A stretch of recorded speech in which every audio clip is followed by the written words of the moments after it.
नमस्कार, मी दिनेश कांजी. आपण बघताय न्यूज डंका. विधानसभेच्या निवडणुका तोंडावर आहेत. स्वाभाविकपणे राजकीय घडामोडींना प्रचंड वेग आलेला आहे. उबाटाचे पक्षप्रमुख उद्धव ठाकरे यांनी भाजप नेते देवेंद्र फडणवीस यांची भेट घेतली. पक्षाचे प्रवक्ते संजय राऊत, केंद्रीय गृहमंत्री अमित शाह यांना भेटले. सूत्रांच्या हवाल्याने गेले 2-3 दिवस या बातम्या चालवण्यात येत आहेत आणि त्याच्यावर प्रचंड मोठी चर्चासुद्धा सुरू आहे. प्रत्यक्षात असं काही घडलं आहे का की खळबळ माजवण्यासाठी या बातम्या पेरण्यात आलेल्या आहेत? काही असो, परंतु या बातम्यांचं टायमिंग असं आहे की या बातम्यांकडे दुर्लक्ष करता येत नाही. या बातम्यांची गंभीरपणे दखल घ्यावीच लागेल.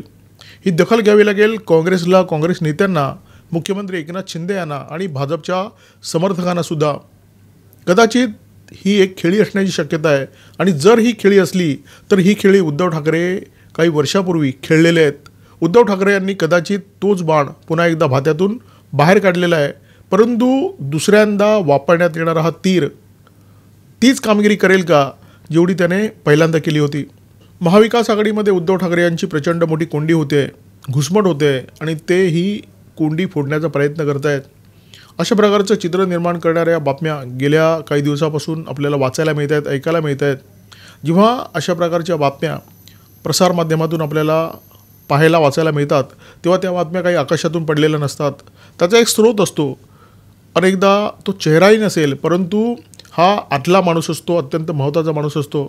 हे जे काही घडतं आहे ते समजणं फार कठीण नाही आहे. फक्त काही वर्ष मागे जाण्याची आवश्यकता आहे. उबाटा शिवसेनेचे प्रवक्ते संजय राऊत यांचे माध्यमांशी खूप जिव्हाळ्याचे संबंध आहेत.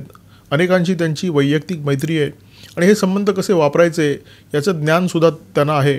सध्या ज्या बातम्या आपल्या आजूबाजूला दिसत आहेत त्या बातम्यांचा करविताधनी हे संजय राऊतच आहेत की अन्य कोणी करतं आहे हे या क्षणी सांगणं कठीण आहे, परंतु जो कोणी आहे तो अत्यंत मुरलेला गडी आहे. राजकारणाच्या आखाड्यामध्ये राज ठाकरे यांची एंट्री उद्धव ठाकरे यांच्या अनेक वर्ष आधी झाली. शिवसेना प्रमुख बाळासाहेब ठाकरे जेव्हा शिवसेनेच्या सभा घेण्यासाठी महाराष्ट्राच्या कानाकोपऱ्यामध्ये दौरे करत तेव्हा राज ठाकरे त्यांच्या सतत सोबत असत आणि याच काळात बहुधा राज ठाकरे यांनी बाळासाहेब ठाकरे यांच्याकडून राजकारणाचे धडे घेतले असावेत. उद्धव ठाकरे यांची एंट्री बराच उशिरा झाली, परंतु राजकारणाच्या डावपेचाचा जर विचार केला तर उद्धव ठाकरे राज ठाकरे यांच्यापेक्षा अधिक मुरलेले दिसतात, अधिक तरबेज दिसतात. उद्धव ठाकरे यांचं हे राजकारण राज ठाकरे यांनी अत्यंत जवळून पाहिलंसुद्धा आहे आणि अनुभवलेलंसुद्धा. राज ठाकरे शिवसेनेतून बाहेर पडून त्यांनी मनसेची स्थापना केली. त्या काळामध्ये बऱ्याच शिवसैनिकांना मनापासून असं वाटत होतं की हे दोन्ही ठाकरे एकत्र आले पाहिजेत. हे दोन्ही ठाकरे जर एकत्र आले तर महाराष्ट्रामध्ये मराठी माणसाची ताकद कायम राहील, अन्यथा ही ताकद विभागली जाईल. आणि त्याच्यामुळे या दोन्ही ठाकऱ्यांना एकत्र आणण्यासाठी बरेच शिवसैनिक प्रयत्न करत होते. काही लोकांनी पदयात्रा काढल्या, अनेक लोक बॅनर लावत होते, अनेक लोक कटआउट लावत होते. हे दोघंही एकत्र यावेत अशा प्रकारची चर्चा महाराष्ट्रभरामध्ये सुरू होती. याच काळामध्ये मातोश्रीवर नियमितपणे उठबस असलेल्या एका ज्येष्ठ शिवसैनिक नेत्याची संदीप देशपांडे यांच्याशी गाठभेट झाली. दोघांची चर्चा झाली. चर्चेमध्ये हा विषय निघाला तेव्हा त्या ज्येष्ठ शिवसैनिकांनी संदीप देशपांडे यांना सूचना केली की मातोश्रीवर सुद्धा सध्या असंच वातावरण आहे, त्यामुळे तुम्ही मातोश्रीवर जा, उद्धव साहेबांची गाठभेट घ्या. संदीप देशपांडे थेट मातोश्रीवर कसे जाणार? त्यांना हा लहान तोंडी मोठा घास वाटला.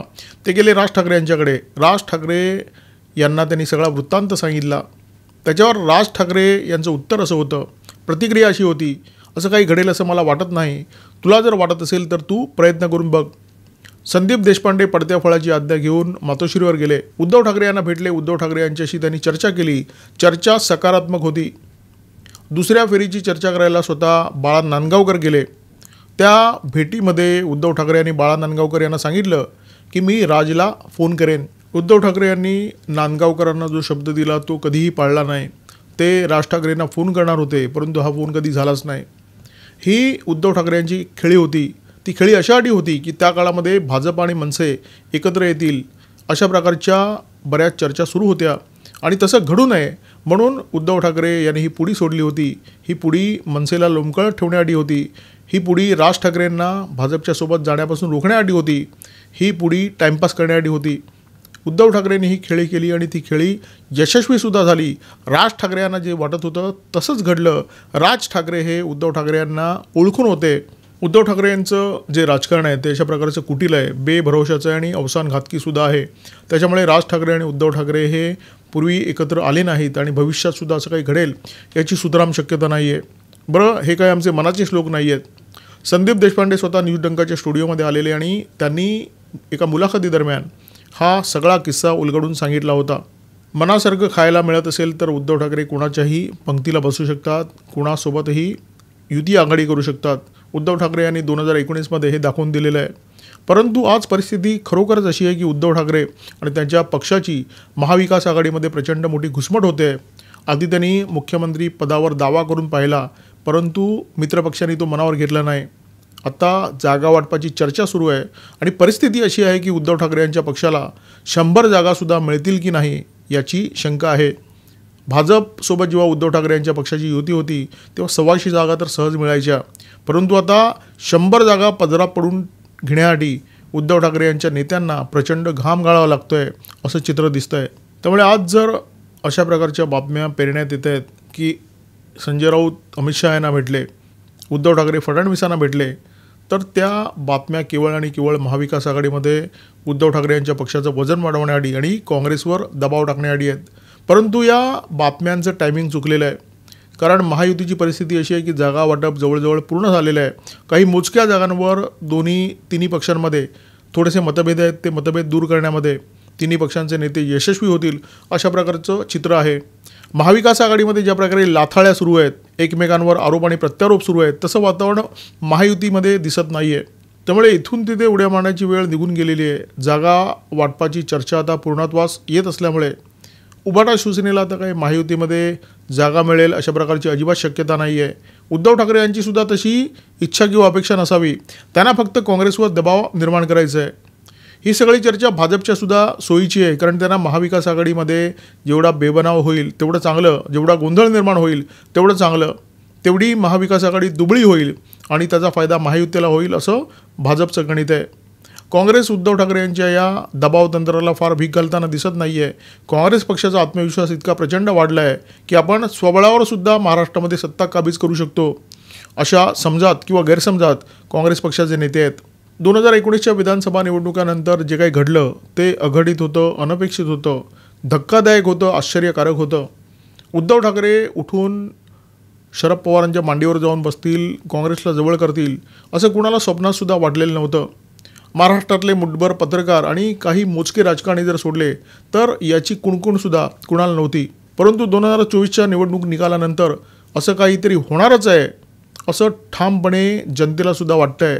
2024च्या निवडणूक निकालानंतर महाविकास आघाडी आणि महायुती कायम राहील याची शक्यता खूपच कमी आहे. अशा विचित्र राजकीय वातावरणामध्ये उद्धव ठाकरे यांनी पुन्हा एकदा जुना तीर काढलेला आहे भात्यातून आणि तो सोडलेला सुद्धा आहे. परंतु काँग्रेसवर याचा फारसा परिणाम होण्याची शक्यता नाही आहे.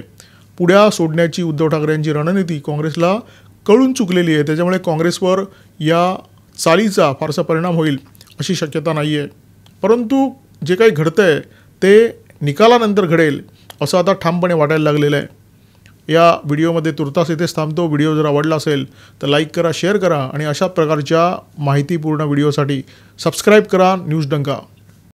आमचा व्हिडिओ जास्तीत जास्त लाईक करा, शेअर करा आणि आमचे यूट्यूब चॅनल सबस्क्राईब करा. धन्यवाद.